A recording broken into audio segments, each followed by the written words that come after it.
Hey guys, Jarek here, and Komodo's back for some more Halo 4, and this video is going to be somewhat special. This is going to be a Halo 4 remake of the Halo 2 map, Lockout. They call it Shutout in this one. I actually had to remember that. I don't know why they feel the need to change the name every single time they remake a map. I'm just going to call it Lockout because that's what it fucking is. But yeah, this map, it works very, very well in Halo 4. The horrible grenade throw right there. Good job. My arm kind of phased through the wall, but whatever, it works. You know, it's funny just because this is the game I recently played this map on, but seeing you play this, I instantly start thinking of Killing Floor. Yeah, this is definitely one of the most remade maps, and that guy has a sword. I am really lucky that he was majorly hurt, because he totally would have killed me. But yeah, this is definitely one of the most remade maps when it comes to Halo games. I think it's right up there with Blood Gulch and Beaver Creek, or Battle Canyon. Beaver Creek? That's the Halo 2 name for it. And I really, really hate how explosions make you stop sprinting. You know, now that I think about it, I barely played Halo 1 multiplayer, and I never played the Halo 2 multiplayer because, well, back then I didn't have Xbox Live. I barely had internet, surprisingly enough. And, I don't know, I just never had enough people to play it with. Like, where I lived, I didn't have all that many friends that lived nearby. I didn't really have all that many friends. And my family never really that interested in video games. My parents were not very interested in video games either. My family was, my brothers and sisters were. So we pretty much had to, you know, buy the shit for ourselves. But I played a ton of Halo 1 and Halo 2. Like, Halo 1 is still my favorite Halo game when it comes straight down to it. That's definitely what I like the most. Yeah, that guy tried to hide. That did not work. It's definitely one I like the most. I spent a lot of time playing it. I played a ton of Halo 2, and I bitched about it a lot.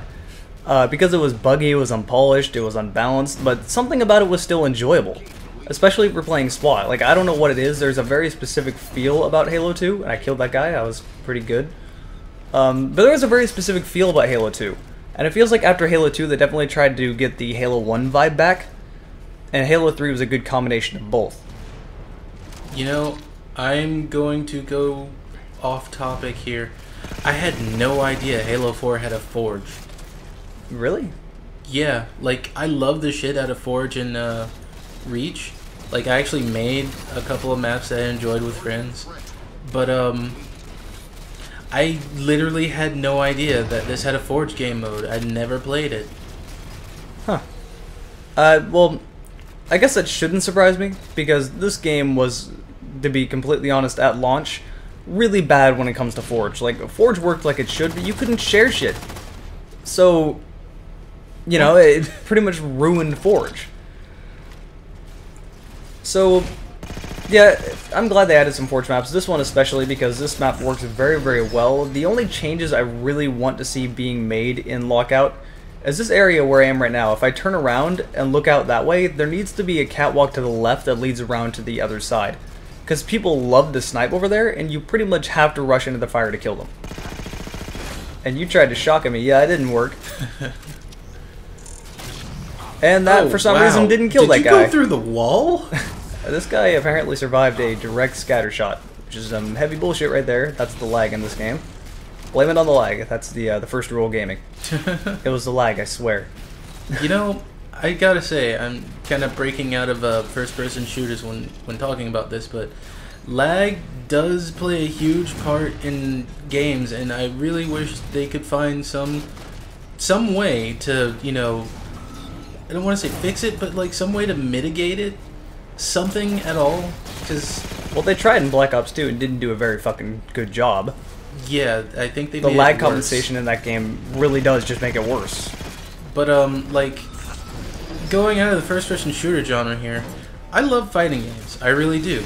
I haven't played a fighting game in a while because, well, I have no one to play with aside from Raptor, and I kicked his butt a little bit in Guilty Gear. But anyway,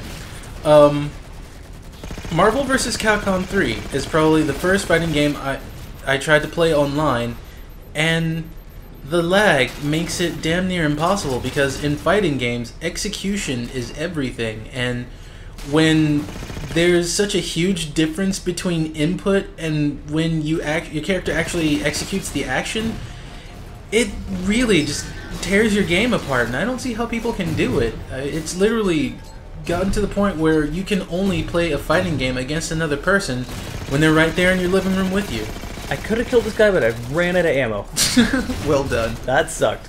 But yeah, the thing with fighting games and lag is that you don't get the regular shooter lag where you're seeing everything happening in front of you, but in all reality your bullets are like going 5 feet to the left behind the guy you're shooting at, whereas in fighting games it's like almost purely input lag. And it really... Your lag in general, just... I don't know. I hope they find some solution soon. Better internet. Better internet. That is seriously the only solution they can think of. And it's because ISPs, a lot of the time, completely suck. I'm lucky enough to have pretty damn fast internet. I'm not going to tell the full story here, but I got pretty lucky with Comcast recently because CenturyLink moved into the neighborhood, and they randomly called me up and said, hey, we're going to boost the speed of your internet and lower your price. So right now I'm getting 70 megabits a second download speed and 12 upload, which is pretty fucking quick for the price I'm paying. It's godlike compared to what I had in California. Yeah, and standard T1 here in America is 25 download speed for upload. And that's good enough to not have lag.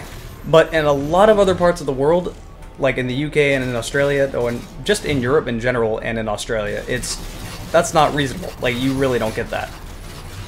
So, you know, ISPs need to get their shit together, and then we'll be seeing less lag, and that's really what the main problem is. So Black Ops really doesn't need to make a tremendous amount of... those guys are kind of oblivious to what was going on. But Treyarch doesn't need to make a tremendous amount of lag compensation in their games, because that just fucks shit up. There's literally situations in Black Ops 2... Dead. I love this hammer. But there's literally situations in Black Ops 2 where if like you're sprinting out from behind a wall, you will never have the advantage. Like, other people will always have the advantage whether you're a host or not, because of the weird way they did lag compensation. So it's kind of a problem they need to fix. Dead. I love this hammer. It really is fun to use. Not dead, because I'm dead. He has a shotgun. Oh. The bane of the hammer and the sword. Yeah, this is a really good combination for this map, by the way. Using the, I think it's called Firepower. It's the perk that allows you to carry a main gun as your secondary. This light rifle is extremely good at long ranges, but it's really bad for close to medium ranges. So you definitely need something else that's going to suffice for that range. And that's where the suppressor comes in. Yeah, either a suppressor, a assault rifle, or a assault... Not an assault rifle. A suppressor, an assault rifle, or the storm rifle. As a secondary works very, very well. And at this point I started playing really, really stupid because it was like 5 kills remaining. I'm like, okay, I can just rush in and get a few kills and the game will end. No. Just started rushing in and dying over and over. That's it's very unlike you. It really is. Especially here, since I have a way to go around them. Hey, got a kill. I don't know where the hell that guy came from. Seriously, that kind of came out of nowhere, it seems. But yeah, I'm actually legitimately surprised, because sometimes remakes of older Halo maps, and also kill myself again. Didn't want to live anyway. But yeah, remakes of older Halo games don't always work out well in new Halo games, but this one surprisingly works very, very well. Anyway, there's some Lockout in Halo 4. Enjoy it.